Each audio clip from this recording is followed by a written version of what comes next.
And I'm thinking, what am I going to do with a cup? I don't even use a cup, and I used to use it in my locker, my storage locker, and I used to keep stuff in it. But I never drank out of it. Not whilst I was homeless. And eventually, when I moved in here, I actually started using it.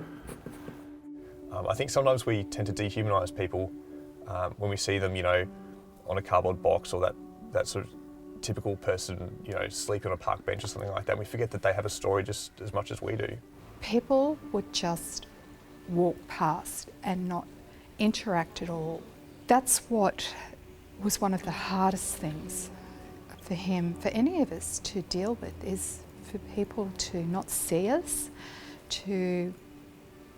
that we're not worthy to be seen. There used to be a shipping container up here and a cardboard bin right next door. I used to quite like it, actually, sleeping on a bit of cardboard. It's a bit better than cement. This is a pretty well-to-do area. Different kind of crowd from down in the valley. And it was a bit luxurious. I'd get to sleep on grass out here. It was the kind of surface I like. I used to go to the food vans, and I knew Ollie there. Ollie's assistant service manager, and Ollie introduced me to a couple of people there, Nick and Lucas, and explained to me how the service worked.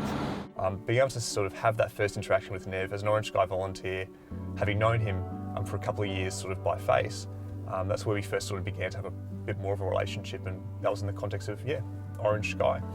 I think that was one of the first joys I had as a volunteer, was meeting someone like Nev every week or every fortnight when he came down, and seeing him sort of edge closer and closer, then do watching for the first time and start to strike up those conversations. From being a guy who was super shy and would probably avoid people a lot of the time, coming down to start to make relationships with me and the other volunteers that were down on shift, and that was it became a really great thing.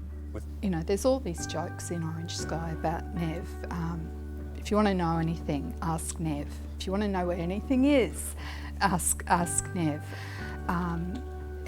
Anything he was asked to do, he did.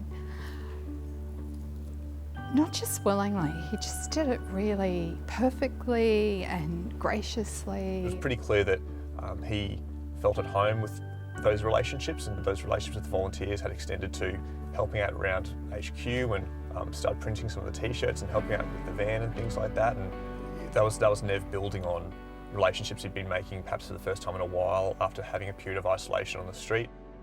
So much more, I think, secure in himself, in the sense of who he is and what he contributes each and every day to us and to the other parts of his community.